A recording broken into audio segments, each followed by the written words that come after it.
네, 사랑하는 마운틴뷰 교회 성도 여러분 안녕하십니까? 네, 여러분을 이렇게 뵙게 돼서 너무 행복합니다. 먼저 이렇게 하나님께 올려진 찬양을 통해서 여러분 한번 향기를 흠양해 보시겠습니까? 그리스도의 향기가 가득 들어오십니까? 옆에 계신 분에도 향기를 한번 맡아보세요. 그리스도의 향기 쳐다보시고, 이 찬양을 통해서 이 하나님의 전이 그리스도의 향기로 가득 차게 된 것 같습니다. 할렐루야. 네, 감사합니다. 조금 전에 안식일학교 시간에 우리 김지정 지사님께서 노래 한 구를 말씀을 주셨어요. 내 아들 돌아왔도다. 제가 영어를 잘 못하는데 이 노래 이 구절만큼 제가 영어 가사로 알아요. My son is coming home again. 그렇죠? 맞죠? 동명사. 예, My son is coming home again. 내 아들이 지금 돌아오는 걸 아버지가 보고 있는 거 맞죠? 네, 그걸 아버지가 보고 굉장히 기뻐하는 모습이잖아요. 저는 이 가사를 이렇게까지 생각해 본 적이 없는데, 집사님의 말씀을 듣다 보니까, 아버지가 저 멀리서 돌아오는 내 사랑하는 아들의 모습을 보고, 내 아들이 돌아온다. 저 돌아오는 아들이 너무 기쁘고 행복하니 잔치를 준비하자라고 하는 너무나 기쁜 찬양이더라고요. 이 찬양을 들으면서, 우리 마운틴뷰 교회, 죄송합니다. 제가 아직 영어가 익숙치 않아서 마운틴뷰 교회를 하는데 자꾸 버벅거리는데 마운틴뷰 교회 교회가 이런 교회가 됐으면 좋겠어요. 장로님과 집사님 볼 때 저기 떠났던 내 아들이 돌아온다. 우와, 저기 내 딸이 돌아오고 있네. 우와, 저기 내 직장 상사가 돌아오고 있고, 저기 나를 그렇게 미워하던 내 원수가 돌아오고 있네. 기쁘다. 기쁨의 찬양을 부르고 기쁨의 잔치를 부리자. 네, 이런 교회가 정말 마운틴뷰 교회가 되었으면 좋겠습니다. 아멘. 네. 이제 여러분들의 얼굴을 뵈니까 더 기뻐지신 것 같아요. 조금 전에 여러분들의 표정을 봤을 때는 조금 얼굴이 이제 굳어지셨는데 여러분 이렇게 웃으시니까 좋으시죠? 네. 안식일은 예배 드리는 날이잖아요. 하나님께 기쁨과 경배와 찬양을 드리는 날. 그렇죠? 할렐루야? 네, 옆에 계신 분들 얼굴 보면서 성도님의 얼굴을 보니 예수님의 얼굴을 보는 것 같습니다. 한번 해보실까요? 꼭 원치 않으시더라도 한번 해보세요. 네, 내 얼굴을 보니 예수님 얼굴을 보는 것 같지 않니? 그렇게 하시지 마시고 성도님의 얼굴을 보니까 예수님 얼굴을 보는 것 같습니다. 네. 확실히 예수님이란 단어 하나만 생각했는데 여러분 표정이 바로 달라지셨어요. 그렇죠? 예수님의 이름 놀랍고 위대하지 않습니까? 네, 그 예수의 이름이 우리 마운틴뷰 교회 정말 마운틴뷰 교회 말을 하니까 더 이상해지네. 마운틴뷰 교회에서 예수 그리스도 이름이 널리 퍼지게 되길 간절히 소망합니다. 네, 오늘은 여러분과 함께 그 한 사람 되어 이 한 길 걷게 하소서라는 제목의 말씀을 나누고자 합니다. 이 제목을 외우려고 저도 수도 없이 노력을 했는데 자꾸 생각해도 제목을 안 외워져요. 제가 왜 이걸로 제목을 삼았는지 모르겠어요. 근데 여러분 이 제목을 보시면 무슨 뜻인지 아시겠죠? 그 한 사람 누구예요? 예수님이 선택하신 사람. 그 한 사람 되어 이 한 길 걷게 하셔서 예수께서 걸어가신 그 한 길 걷게 하셔서. 네. 제 고백이고 저의 간증입니다. 저의 삶이 이렇게 되었으면 좋겠다라는 간증의 마음을 담아서 제목을 정해봤는데 이 간증이 저와 여러분 모두의 간증이 되기를 간절히 소망합니다. 질문을 하나 먼저 드리도록 하겠습니다. 네, 아주 쉬운 질문이에요. 부담 갖지 마시고 걱정하지 마시고 그냥 마음속으로 생각하셔도 되고 입으로 말씀하셔도 돼요. 자연스럽게 한번 이야기를 나눠보겠습니다. 자, 여러분은 교회에 왜 오십니까? 안식일에 또 평상시에 교회에 여러분 왜 오시나요? 또 소그룹이 있고 또 목장 모임이 있고 여러 가지 모임이 있는데 우리 학생들은 어제 저녁에 베스트 플러스 미팅도 있고 또 오늘 오후에 또 EM 모임도 있는데 그 예배에 왜 가십니까? 교회에 왜 오십니까? 제가 한 목사님의 설교를 듣다가 제 마음에 큰 깨달음을 얻은 한 부분이 있어서 잠깐 소개해드리고자 합니다. 그 목사님이 이제 큰 교회 목사님이신데 교회의 목장, 거기서 목장이라고 하더라고요. 목장에 관해서 말씀을 하시다가 이렇게 말씀하셨어요. 먼저 노래를 한 구절 부르셨습니다. 이 노래인데요. 바램은 죄가 될 테니까. 네.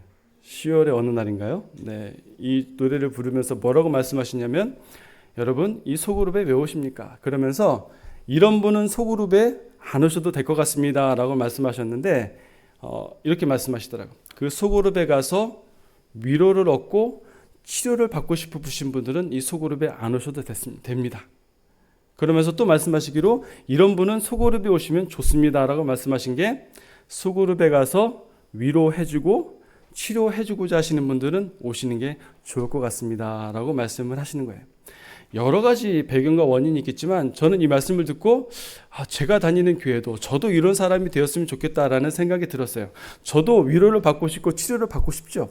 근데 만약에 제가 교회를 갈 때 제가 만나는 누군가를 위로해주고 치유해주고 싶은 예수님의 마음을 가지고 간다면 우리 마운틴뷰 교회가 어떻게 될까요? 만약에 오늘 이 자리에 앉아 계신 모든 성도들의 마음속에 내가 정말 말씀을 통해서 치료받고 싶어, 위로받고 싶어 라는 마음보다는 내가 오늘 예배를 통해서 옆에 있는 어떤 집사님을 위로해주고 치유해 주어야지, 저분에게 기쁨을 주어야지 라고 생각을 하고 오신다면, 만약에 마운틴뷰 교회 성도 모두가 그런 생각을 가지고 교회 오신다면 이 교회는 어떻게 될까요? 네? 기쁨이 가득한 이곳이 천국이로다. 천국이 될 것 같은 생각이 들었어요. 그래서 예수님이 이 땅에 오신 것도 마음이 상한 자를 치유하고 병든 자를 고치기 오셨잖아요. 그런 예수님의 마음을 가진 교회, 그 교회가 마운틴뷰 교회가 되었으면 좋겠습니다. 또 하나 질문 드릴게요. 자, 하나님께서는 이 땅 위에 교회를 왜 세우셨을까요? 마운틴뷰 교회를 이 샌프란시스코의 실리콘밸리에 특별히 하나님께서 세우신 목적이 있으실 텐데, 여러분은 그 목적이, 교회의 사명이 무엇이라고 생각하십니까? 우리 온라인을 통해서 보시는 우리 성도께서도, 예배에 참여하시는 성도께서도 대답을 해주세요. 제 귀에 들릴 수도 있어요. 네. 여러분도 한번 대답해 보시겠습니까? 하나님이 왜 교회를 이 땅 위에 세우셨을까요?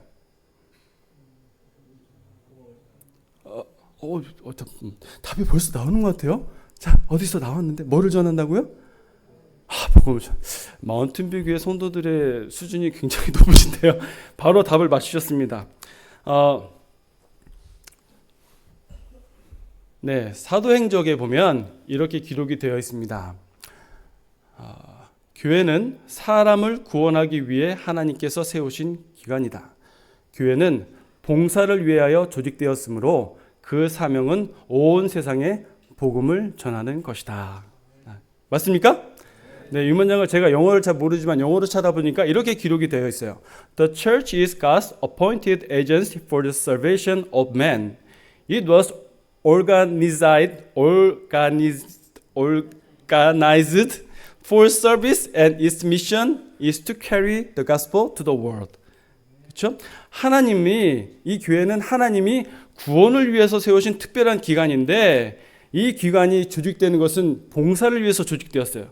근데 그 봉사가 어떤 봉사냐면, 그 봉사의 사명은 바로 복음을 이 세상에 전함에 있다라고 기록이 되어 있는 것입니다. 즉 교회의 사명은 이 세상에 복음을 전하는 것이 하나님께서 교회를 이 땅에 세우신 사명인 것입니다. 맞습니까? 네.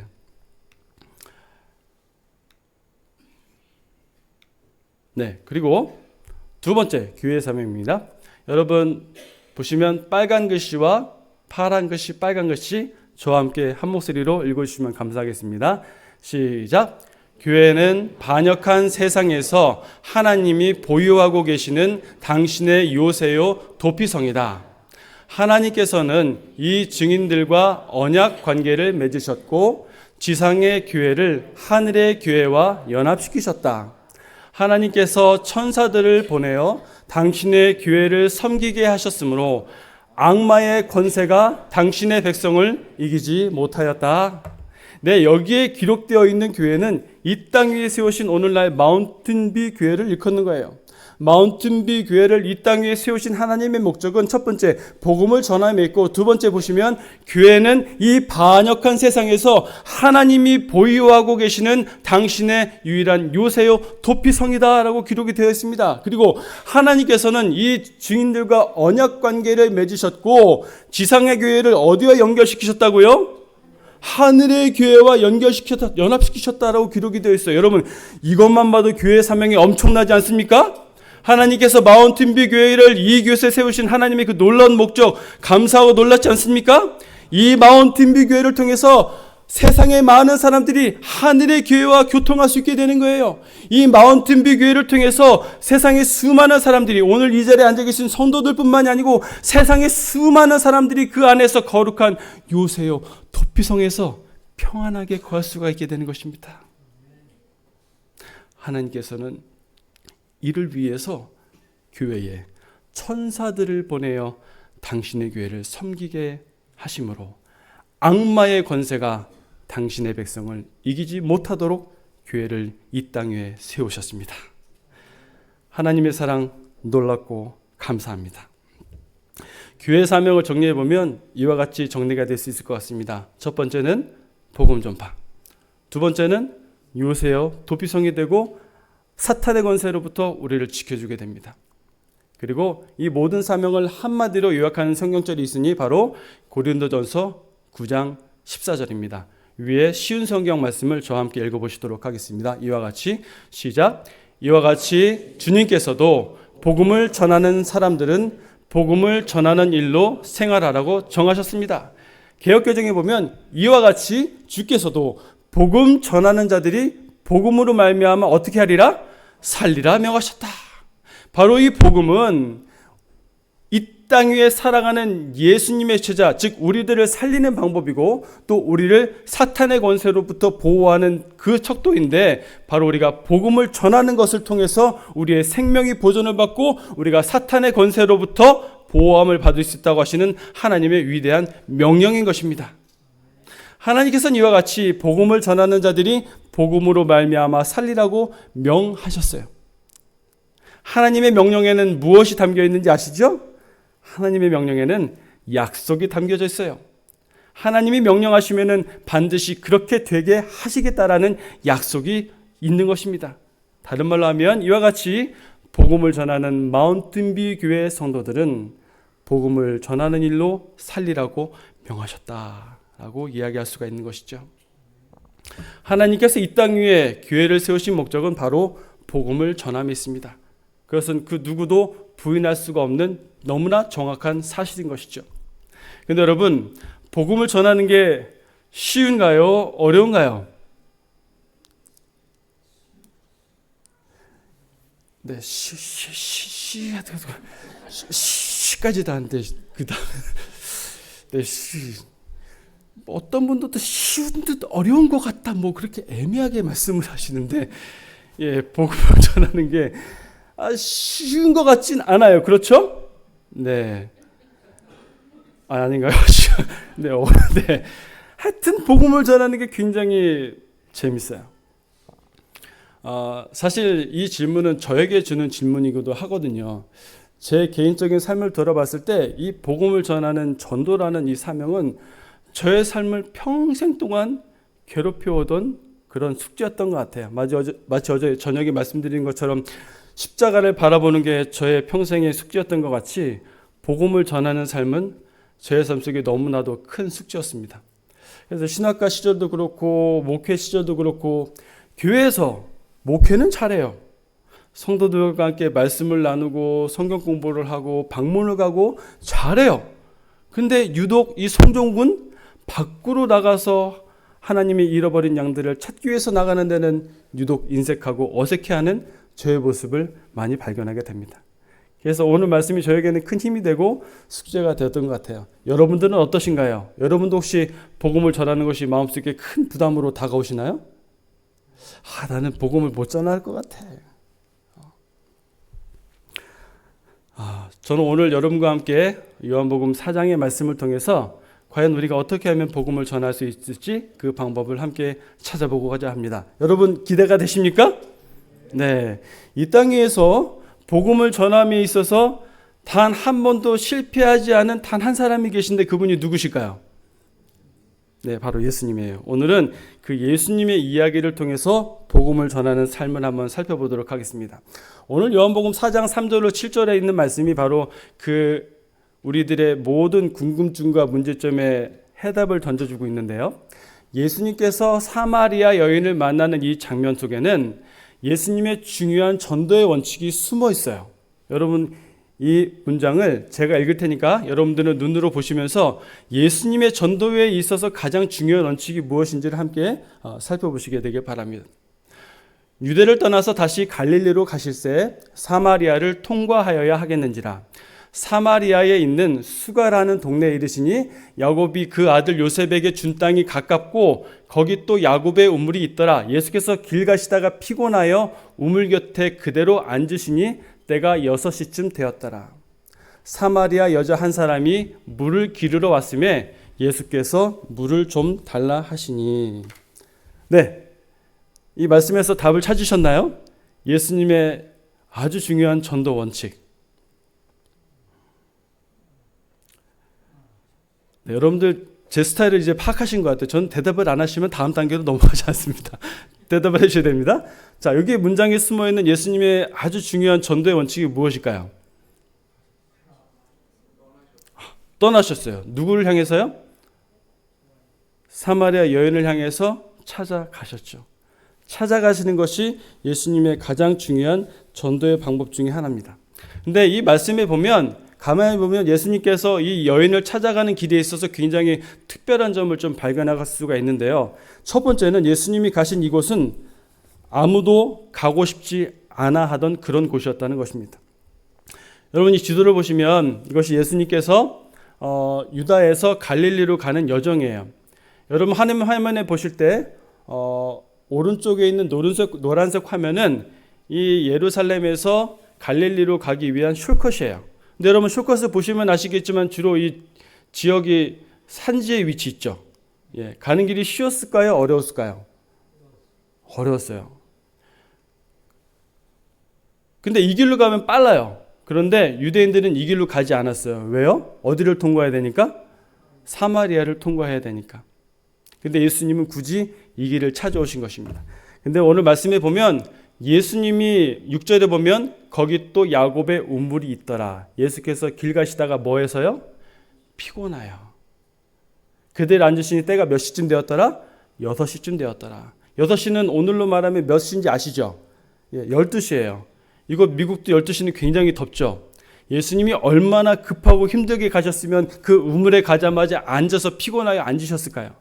이 주석에 보면 원어를 해석해 보면 극도의 피로감을 나타내는 단어라고 기록이 되어 있어요.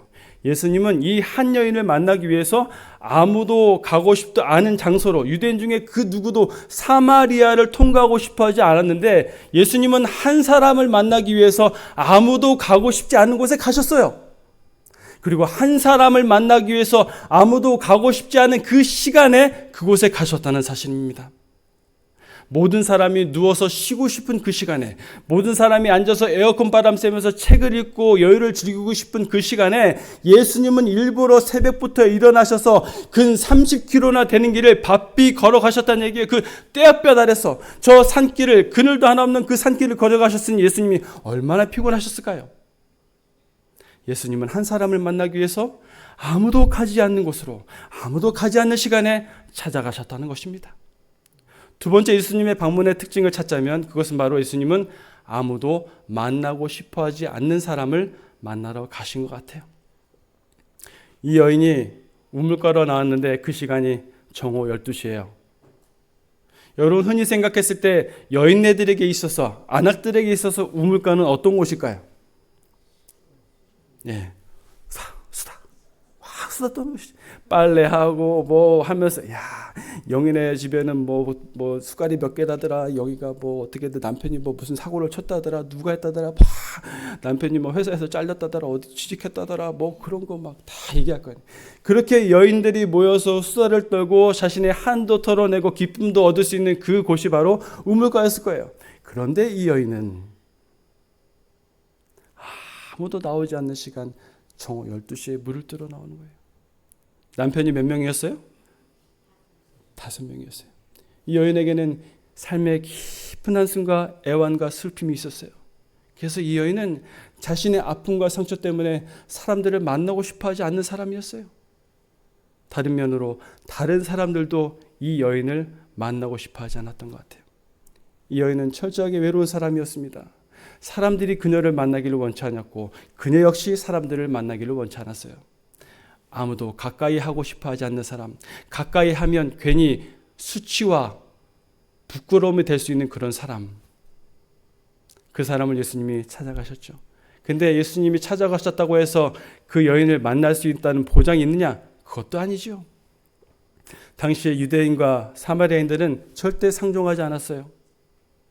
물건도 빌리지 않았습니다. 단 한 경우 어떤 경제적인 일을 위해서 그들과 대화하는 것은 허락이 되었지만 그 외에는 어떤 경우에라도 사마리아인과 유대인은 접촉하지 않았어요. 정말 원수와도 같은 지경이었죠. 예수님이 찾아간다고 하도 예수님이 그녀를 만나서 이야기할 수 있는 보장도 없었고 또 그녀를 만난다고 할지라도 그녀가 마음을 열어줄 수 있을지는 미지수였어요.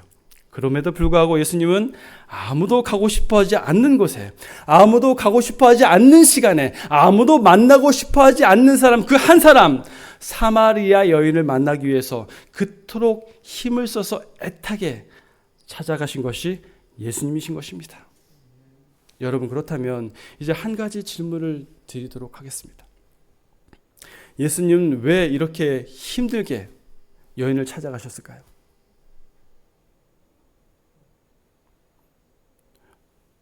굳이 다른 시간에 다른 방법을 하셔도 되잖아요. 굳이. 근데 왜 예수님은 굳이 이 한 사람을 만나기 위해서 그토록 애써가며 힘을 들어가며 찾아가셨을까요? 그것은 바로 이 여인은 자신의 힘으로는 예수님을 찾아올 수 있는 힘이 도저히 없는 사람이었기 때문입니다.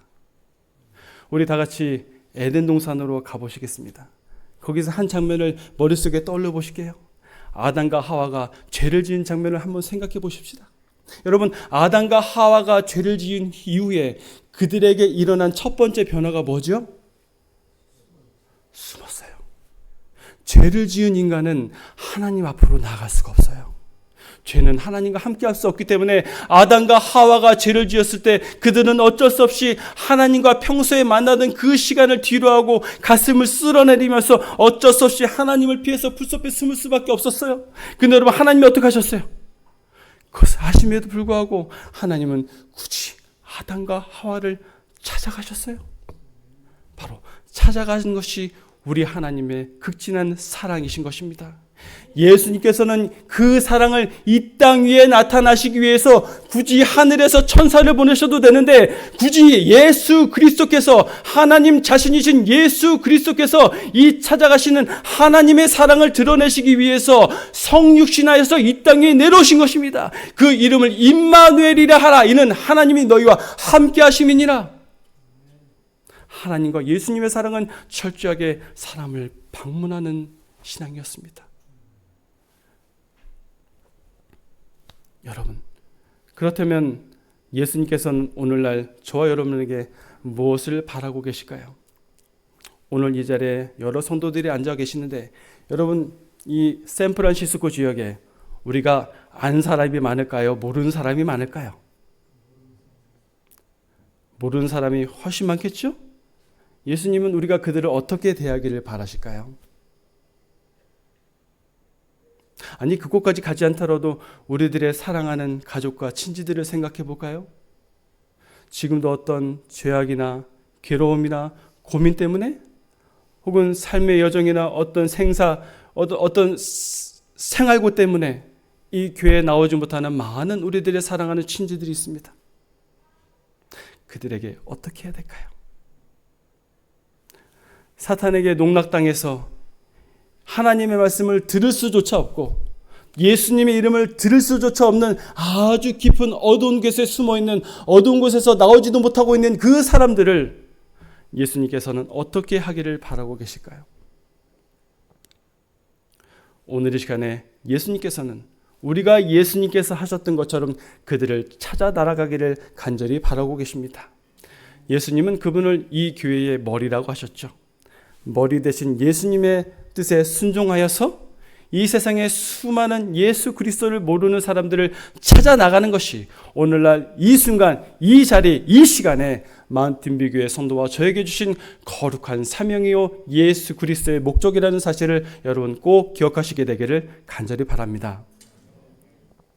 그런데 여러분, 예수님이 사마리아 여인을 만났을 때요, 굉장히 재밌고 특별한 장면이 하나 있는데, 예수님께서 이제 사람을 전도하실 때 되게 특정 지어지는 하나 되게 중요한 특징인 것 같아요. 첫 번째는 예수님은 이제 사마리아 여인과 처음 만나시는 거잖아요. 그렇죠? 처음 만나는 여인인데 이 사마리아 여인이 어떤 사람인지 알고 계셨나요? 알고 계셨죠. 어떻게 알고 계셨어요? 대충 알고 계셨어요? 너무나 잘 알고 계셨어요. 그녀에게 뭐라고 물어보셨죠? 처음에 물을 좀 달라고 누구를 데려오라? 내 남편을 데려오라. 요한의 시내는 이 사마리아 여인이 예수님의 이 질문을 듣고 예수님은 그녀의 삶의 깊은 곳까지도 통찰할 수 있는 분이라는 사실을 깨달았다고 기록이 되어 있어요. 예수님은 그녀의 삶의 모든 우여곡절을 너무나 잘 알고 계시던 분이었어요. 두 번째로 예수님은 처음 만난 구도자라고 할 수 있죠. 구도자와 어떻게 대화하는지를 너무나 잘 알고 계셨네요. 조금 전에 말씀드렸지만 유대인과 사마리아인은 상종하지 않는 사람이었어요. 그래서 대화를 할 수 있는 어떤 공통분모가 전혀 없죠. 관심사도 다르고 또 서로 미안한데 무슨 대화를 하겠어요. 부부지간에도 부부싸움하면 얼굴 안 보는데. 그렇죠? 하지만 예수님은 이 구도자와 어떻게 대화하는지 대화법을 알고 계셨는데 당시에 동방의 사람들에게는 지나가는 사람들에게 물을 주는 것이 굉장히 신성한 의무로 여겨졌다고 합니다. 예수님은 그런 동방 사람들의 관습을 아셨죠. 그래서 이 여인의 관심을 끌 수 있는 질문을 던지셨어요. 뭐를 달라고요? 물을 좀 달라고. 물을 좀 달라는 그 질문을 통해서 예수님은 이 여인이 생명의 샘물을 바라는 갈망을 일으키도록 하셨고 결국 이 여인을 구원하셨죠. 예수님께서는 이 여인과 어떻게 대화하는지 방법을 알고 계셨어요. 예수님은 난생 처음 만난 사람이죠. 난생 처음 만난 사람을 대할 때 그 사람이 어떤 사람인지 정확하게 알고 계셨어요. 그리고 그 사람과 어떤 대화를 해야 그 사람의 마음이 열리는지 너무나 정확하게 알고 있었죠. 여러분 간단합니까? 네, 근데 간단하지가 않아요. 세상에 어떻게 저와 여러분이 처음 만나는 사람이 어떤 사람인지 정확히 알겠어요. 그렇죠? 저 사람이 뭘 좋아하는지 무슨 사정인지 어떻게 알겠어요? 그 사람하고 수년을 접촉해야 알까 말까 한데 그리고 그 사람하고 대화하는 법을 어떻게 알죠?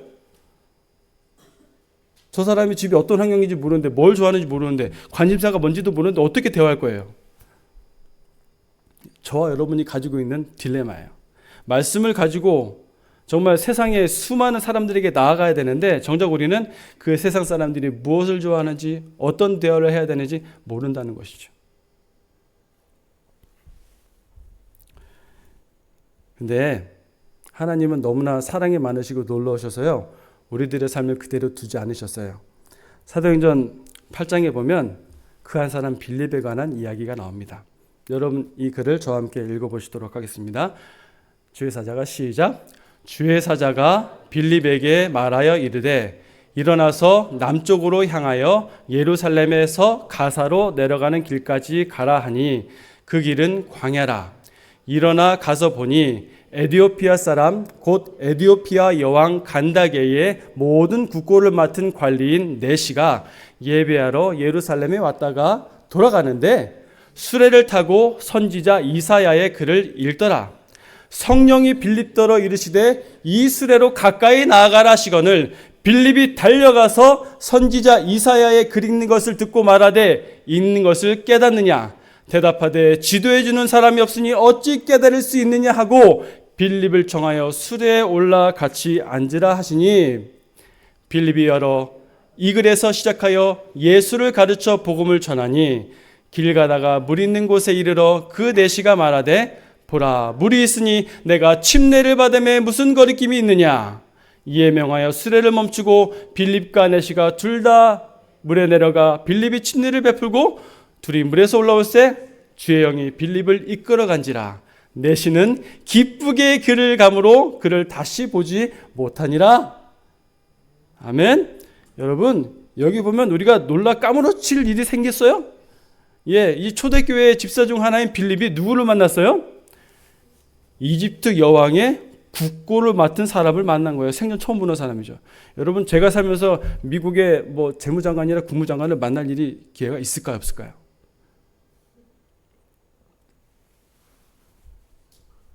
사실 여러분들 만나는 것도 쉽지 않았어요. 네, 김민수 목사님 불러주지 않으셨으면, 또 장로님 불러주지 않으시면 여러분 만나기도 쉽지 않았어요. 그런데 이 빌립은요, 생판 모르는 사람만 만나면 그 사람이 정말 엄청나게 높은 관리였던 거예요. 여러분, 이 빌립의 사건에 보면 놀라운 전도의 원칙이 있는데요. 첫 번째, 빌립에게 누가 나타났어요? 주의 사자가 빌립에게 말하여 어디로 가라고 얘기했어요? 일어나서 남쪽으로 향하여 예루살렘으로 가서 내려가는 길까지 가라. 정확하게 어디로 가야 할지에 대해서 주의 사자가 알려줬어요. 두 번째 보면 누가 빌립더러 이르시되? 성령이 빌립더러 이르시되 이 어디로 가까이 가라? 수레로 가까이 가라. 너무나 자세하게 어떻게 해야 될 것을 명확하게 알려주셨습니다. 성령 하나님. 세 번째, 누구의 글을 읽어요? 이사야의 글을 읽어요. 이 말씀은 이사야서 53장 7절에 정말 말없는 양같이 도수장으로 끌려가는 양같이 끌려가신 예수의 모습을 설명하고 있는 그 말씀이었습니다. 여러분, 이 말씀을 보시면 단순히 이 말씀은 빌립이 사람을 전도한 사실에 국한되어 있지 않습니다. 하나님이 사람을 구원하실 때 그 선택받은 한 사람을 통해서 어떻게 역사하시는지가 기록이 되어 있는데 보세요. 먼저 하나님께서 주의 사자를 명하셨어요. 주의 사자 천사를 명하셔서 정오가 어디로 가라라고 명확하게 갈 길을 제시해 주십니다. 그리고 성령 하나님께서 사람의 깊은 속까지 알고 계시는, 사람의 정말 절실한 필요를 알고 계신 성령 하나님이 이 에디오피아 내시의 간절한 필요를 알고 계셨어요. 그리고 정말 놀라운 것은, 하나님의 때는 정말 놀라운 것은 어쩌면 때마침 이 내시가 이사야서 53장 7절을 읽을 때 성령이 빌립에게 명하셔서 그곳으로 나아가려고 했어요. 그렇게 나아갔을 때 빌립이 누구의 글을 전했어요? 이사야서 53장 7절에 예수 그리스도의 복음을 전했다는 사실입니다. 보십시오. 하나님께서 한 사람을 전도하기 위해서 얼마나 많은 노력을 쏟아붓고 계십니까? 한 사람을 전도하기 위해서 하나님이 친히 명하셨고 성령 하나님이 인도하셨으며 예수 그리스도의 복음을 전하셨고 주의 사자가 그의 길을 이끌었으며 그 명하심을 받은 빌립은, 여러분 30절에 빌립이 걸어갔습니까? 아니요. 달려갔어요. 하나님의 명령을 받자마자 빌립은 달려갔다는 사실입니다. 그랬을 때 하나님이 이 에디오피아의 내시를 구원하는 놀라운 역사가 일어나게 된 것입니다. 아나니아 바울에서 일어나 집 가라 하는 거리로 가서 유다의 집에서 5사람 사울이라는 사람을 찾으라. 그가 기도하는 중이라. 정말 세밀하게 모든 것을 알려주시는 분이 하나님이세요. 아나니아를 통해서 하나님은 핍박자 사울을 위대한 복음 전도자 바울로 이끄셨다는 사실을 저와 여러분은 너무나 잘 알고 계실 것입니다.